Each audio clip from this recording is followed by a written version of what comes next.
Welcome to the Fire and Earth podcast with your hosts, Jason Mefford and Kathy Gruber. Fire and Earth, giving you the keys to unlock your limitless potential. Hey everybody, welcome back to another episode of the Fire and Earth podcast. I'm your co-host, Kathy Gruber. And I'm Jason Mefford, and today it's another What's on your desk episode. With jazz hands. Woo! Jazz hands or the rock and roll, get an air guitar going on. So I know Kathy is really excited. She's been wanting to share this new thing on her desk. So we had to do one of these episodes. So here we go. So Kathy, I know you're like busting, so I'm going to keep talking so you can't talk. Because I know you really want to. Okay, I love it so much. I love it so much. I have not loved something so much in so long. So I was getting my hair done, and as she was doing this laser thing on my hair, I look over and I see this thing, and I went, "Oh, I love that so much." And this woman rents the studio space from somebody else, and she goes, "Oh yeah, I don't know where she got that. I'm sure it's some like custom made thing." And I had to explain to her what it was. So here it is. It's quite large, but I had to find it. So it's a Buddha, right? It's a thing in the world. And I freaked the fuck out. And this woman's, I said, "It's a Kleenex holder." She goes, "What?" She didn't realize it was a Kleenex holder. So she thought it was this like rare, because this woman who owns this studio is very like, and she goes, "Oh, I'm sure this was like a custom made thing that she had shipped in from on fucking Amazon for like $30. But it's so great. And there's Kleenex coming out of his little lotus flower. And I just love this so much. So I bought one for my desk here, and I bought one for my office. And Eric came home one day in this big box, and he's like, "What's that?" I said, "Oh, it's the greatest thing ever." So I put it all together, and I made him close his eyes, and I held it up, and I said, "Open your eyes." And he opened his eyes, and he went, "Okay." He was not as thrilled as me. He didn't have the same reaction you did. I thought everybody just in the world would love this. So this is on my desk. It is a giant ass Buddha Kleenex holder. Yeah, so those of you, if you're listening, well, no, everybody should be seeing video on this too, right? Absolutely be seeing video of this. You should see it in video. So yeah, lotus, sitting lotus, out of the middle of the lotus comes the Kleenex, right? So I guess obviously with as excited as you were, right? So every time you see that, it brings you some joy. But I think it's fun when there are things like that where it has meaning though too. Yeah. But it's also functional, right? So you can have it on your desk and it hides the Kleenex box, but you still got the Kleenexes nearby, but you still have the Buddha next to you as well. So I think Capricorn loves it. Great thing. It's my favorite thing ever. It's just the right level of kitsch. Yeah. And I actually had a client, because I have it in the treatment room of my office, and a client of mine, he's just such a unique character. He's one of my favorite people. And he came out and he goes, "So that Buddha that you have in there, is that marble?" And I said, "No." I said, "In fact, it's a Kleenex holder." And he goes, "What?" And I said, "It's a Kleenex holder." And I brought it out and I showed him. And he goes, "That's the greatest thing ever. Where'd you get it?" And I said, "Amazon." So I think I spread the word about the Buddha Kleenex holder, and he was thrilled as well. So it's just it's so fun. Yeah. And it's beautifully done. I mean, like the artistry of it too is really pretty. It's a gorgeous face, and the fingers in the mudra, and it's just Well, so is it a resin? Probably, or I don't know. I don't know. I mean, I guess, yeah. It's like, but just look how beautiful it is with the hand and the flower, and then it's just a poof. Yep, exactly. You can tell this just makes me so happy. Well, and there's a lot of symbolism behind those things too, right? I mean, like you said, the mudra, the lotus flower, the position, lots of things. Especially those that have a religious or spiritual connotation to it. There's a lot of symbolism behind it. And so I know I have a lot of little things like that it's not just pretty to look at, but the symbolism and some of the other stuff behind it reminds me of so many other things as well. Yeah. So that's and you can tell I'm just tickled. I mean, every time I look at it, it just thrills me. And like, I've literally walked across, again, not in a big house, but it's like, I've gone from the bathroom out to here because I want to use one of the Buddha Kleenexes because it's fun. And you pull it out and one goes poof and it pops back up through the flower. And I just can't get enough of it. It's the greatest thing ever. All right. Yeah. So yeah, I've lost my mind. But yeah. So hey, Jason, what's on your desk? All right. Well, we're gonna switch from Buddha Kleenex holders to a book Oh. that actually is on my desk. So I know a lot of times we haven't done books, but it's interesting. And I'll kind of tell you the backstory, but it's this book. It's called Howl and Other Poems by Allen Ginsberg. Oh, interesting. Yeah. So what's interesting is, and actually, because well, I think on one of the previous ones we recorded today, with the beard and everything, you were like, oh, you need to be blowing something, like I should be blowing bagpipes or something like that, right? Or a Well, saxophone.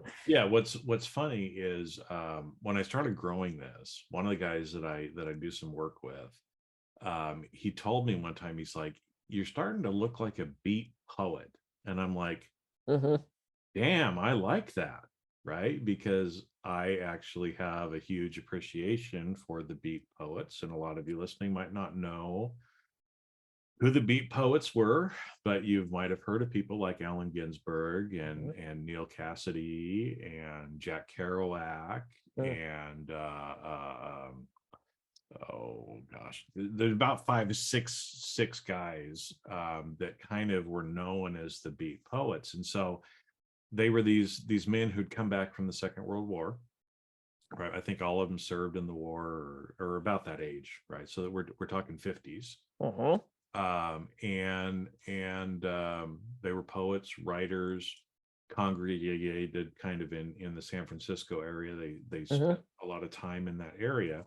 Yep. And this book, Howl and Other Poems by Allen Ginsberg, is a historically significant book for a lot of different reasons, right? So I'll just read the first couple of lines that you might have heard before but had no idea where it came from. I saw the best minds of my generation destroyed by madness, starving hysterically naked, dragging themselves through the Negro streets at dawn looking for an angry fix. Angel-headed hipsters burning for the ancient heavenly connection to the starry dynamo in the machinery of the night. Boom! Right? Wow. Now again, it's a different poem. I like poetry. I'm a poet myself. But some of those phrases, angel-headed hipsters. Oh God, yeah. That's in pop culture now. The And starry dynamo. it evokes such an image, right? I mean, it's like there's so many other ways to say that, but that was just so stunningly phrased.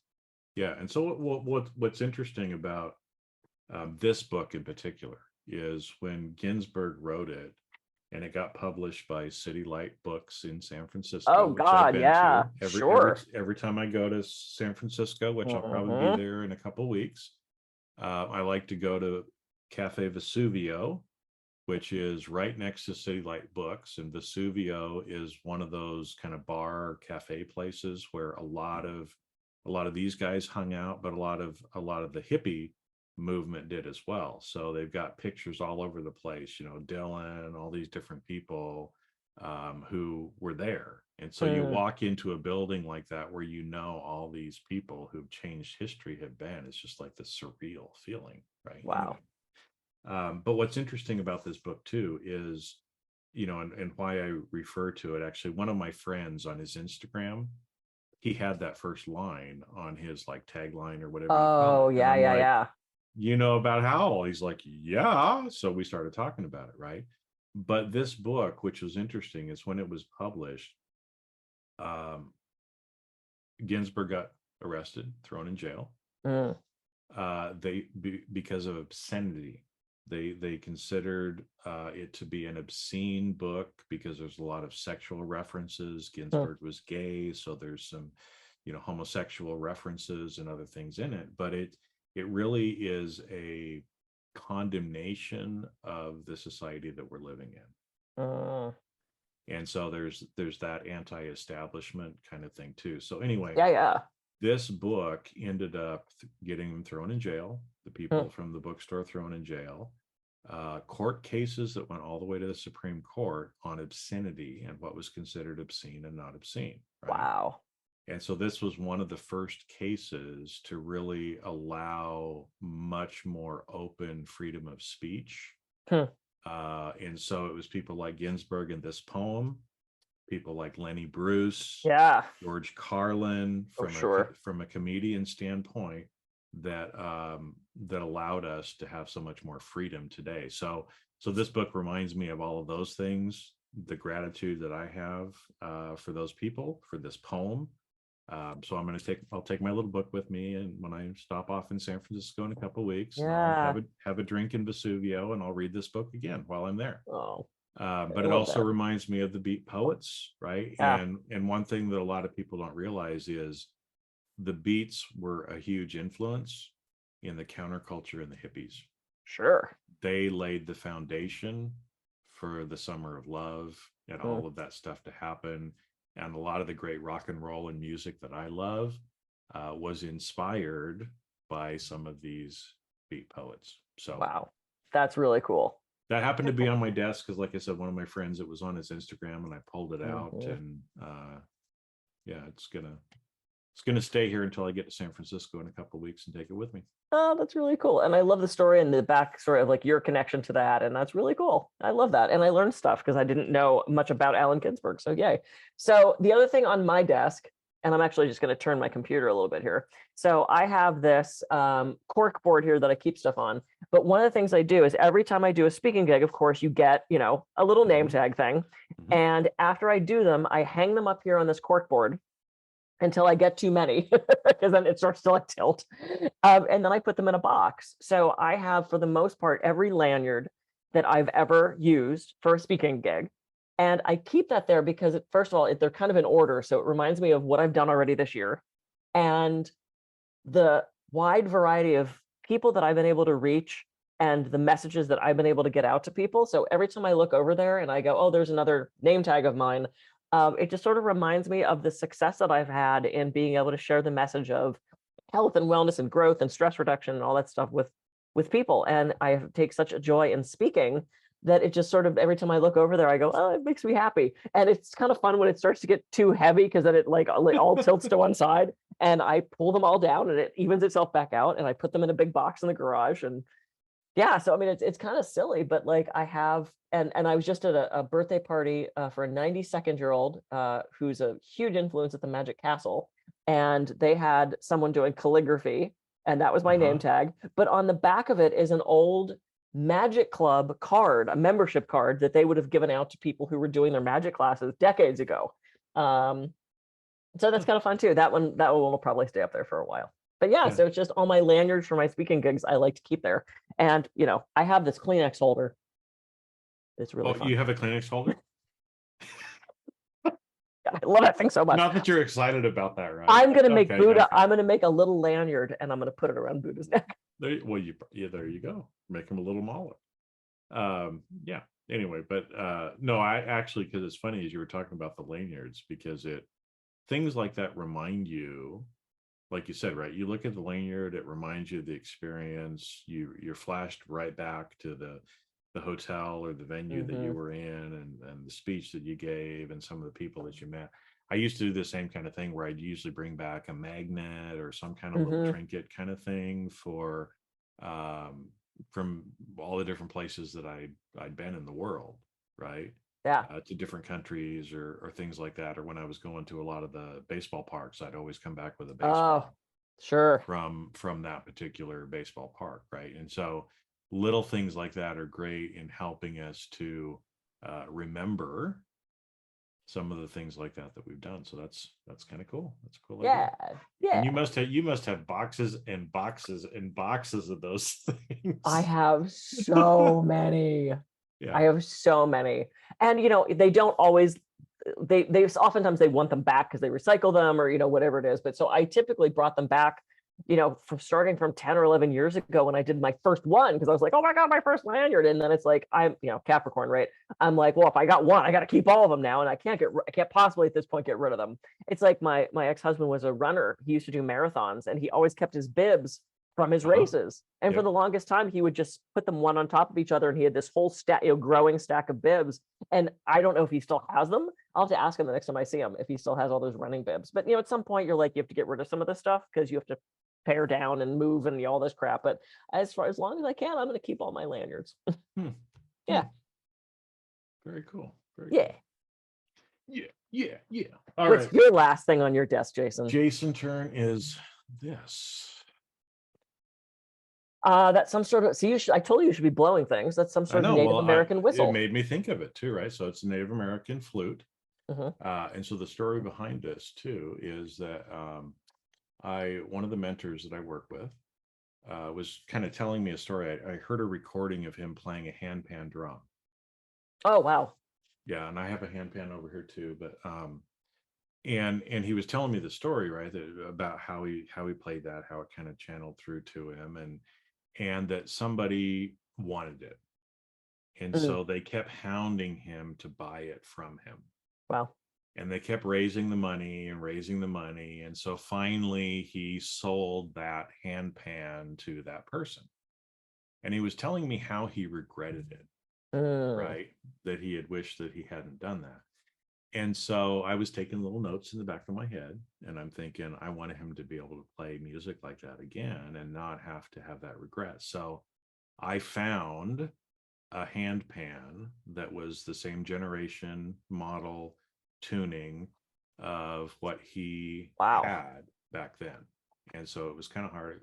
It actually wasn't very hard for me to find, but that's another story for another day on why it was so easy for me to find it. But so I found it, I bought it, and the next time I went to see him, I took it to him and said, here, I found this. I would like you to have it because I would like to replace what you lost, right? And what you regretted losing. So, again, just a form of love from me to my mentor of I want you to play beautiful music like I heard you play on that instrument before. So here, please take this, right? And so, thank you. We're having dinner. We're going through, talking along, and all of a sudden, he goes, "You play flutes, right?"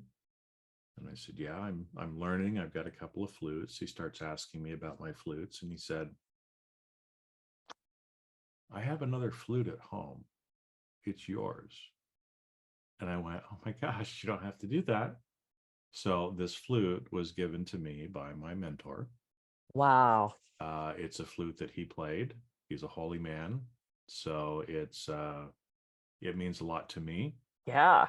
And I'm still learning how to play, but the flute itself has meaning that way, but also it's a very powerful tool. Yeah. Right? In that the music that comes out of these instruments can be healing for people. Sure. Right? What does it sound? Okay, so you have to just at least play something because I want to know what it sounds like. I'll play something, and like I said, it's just a little.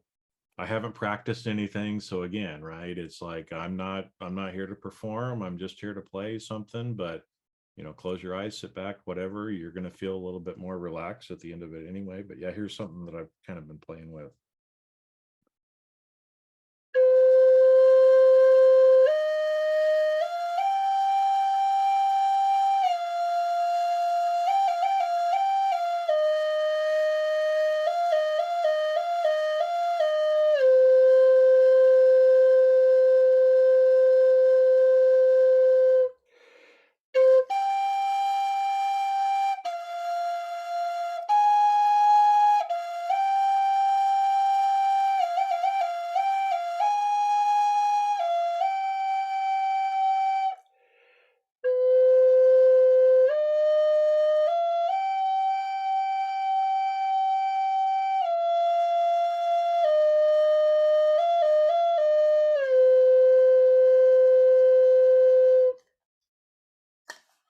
Wow, that's so cool. Just a little something, and I'm like I said, I'm getting better at it. But yeah, I had for something else I was recording, I had to turn off the noise suppression. But yeah, if I'm playing my drums or I'm playing the flute, Zoom tries to like shut everything down on the noise suppression. It's like, whoa, background noise! Don't let it through. Yeah, it was very loud, but I can turn that down, and I can fix it in the mix. But You yeah, can fix it in the mix. That was beautiful. Yeah, so that's and it's a again, it's one of those things that I use as a tool for myself, but also when we play music, we're putting good energy out into the world as well. Yeah, And that so a lot of vibration. times, yeah, the vibration. And so a lot of times as I play that or I play my drum, I'm having the intention of sending healing and love out into the world as well. So, and the fact that that one was given to be my mentor is Yeah, that much more special. yeah, that's Knowing so that cool. knowing that he played it too. Oh my right? God, yeah. So yeah. That's really cool. So if you're, if you're sitting at home, like, okay, she has a booted Kleenex holder and he's got a flute, whatever. It reiterates that finding little joy in things. I mean, you could see how freaking enthusiastic I am about this Kleenex. It's a Kleenex holder, $30 on Amazon, but it brings me such joy. Yep. And every time I look at it, and every time you look at that flute, or I look at my little lanyards or the book, it's about surrounding ourselves with things that bring us joy. Things that anchor us back in this present moment, that on a down day, you can pick up that flute and play a couple notes and think about your mentor and be transported to someplace else, right? And that's what this is about. We get to, if you have, we have the smallest little room in the world that we live in, but I still have the ability to put things in that environment that thrill me, that mean something to me.